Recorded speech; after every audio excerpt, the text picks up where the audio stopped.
రెండు తెలుగు రాష్ట్రాల సీఎంలు భేటీ అవ్వడం శుభపరిణామమని తెలంగాణ శాసనమండలి చైర్మన్ గుత్తా సుఖేందర్ రెడ్డి తెలిపారు. రైతు బంధు, రైతు భరోసా కేవలం 10 ఎకరాల వరకు ఇస్తే చాలని అన్నారు. బుధవారం నల్గొండలోని క్యాంపు కార్యాలయంలో మీడియాతో శాసనమండలి చైర్మన్ గుత్తా సుఖేందర్ రెడ్డి చిట్చాట్ కార్యక్రమం నిర్వహించారు. ఈ చిట్చాట్లో ఆయన మాట్లాడుతూ చాలా కాలంగా పెండింగ్లో ఉన్న సమస్యలపై రెండు తెలుగు రాష్ట్రాల సీఎంలు భేటీ అవ్వడం శుభ పరిణామమని అన్నారు. విభజన సమస్యలపై పంతాలకు పోకుండా ఇరు రాష్ట్రాల సమస్యలకు శాశ్వత పరిష్కారం చేసుకోవాలని, రెండు రాష్ట్రాల మధ్య ఉన్న సమస్యలు త్వరలోనే పరిష్కారం అవుతాయి అనే నమ్మకం కలిగిందన్నారు. రెండు రాష్ట్రాల సీఎంలు కలవడాన్ని అభివృద్ధి కోణంలో చూడాలని, అందులో రాజకీయ కోణం చూడవద్దన్నారు. ప్రతిపక్ష పార్టీలు చేసే బెదిరింపులకు అస్సలు భయపడవద్దని, అప్పుడే అభివృద్ధి పనులు చేసుకోగలుగుతామన్నారు. తెలంగాణ రాష్ట్రానికి ఎత్తిపోతల ద్వారా నీటిని తీసుకోవడం తప్ప మినహా మరో మార్గం లేదని, కృష్ణా జలాల విషయంలో న్యాయబద్ధంగా తెలంగాణకు వాటా ఇవ్వడానికి ఏపీ ప్రభుత్వం సహకరించాలన్నారు.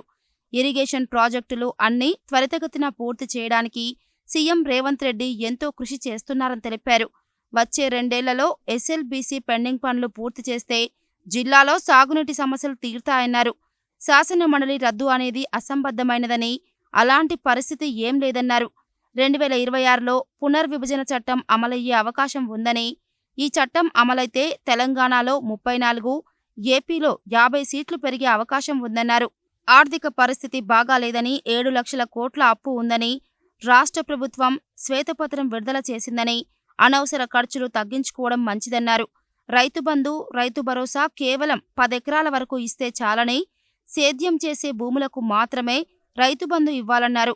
రైతు భరోసా, రైతు రుణమాఫీ అర్హులైన వారికే ఇవ్వాలని సూచించారు.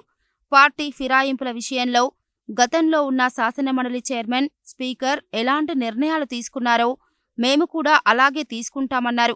ఉమ్మడి నల్గొండ జిల్లాకు చెందిన 2 మంత్రులు చాలా కష్టపడుతున్నారని, జిల్లాలో ఉన్న పెండింగ్ పనులన్నీ త్వరగా పూర్తవుతాయని అనుకుంటున్నానన్నారు.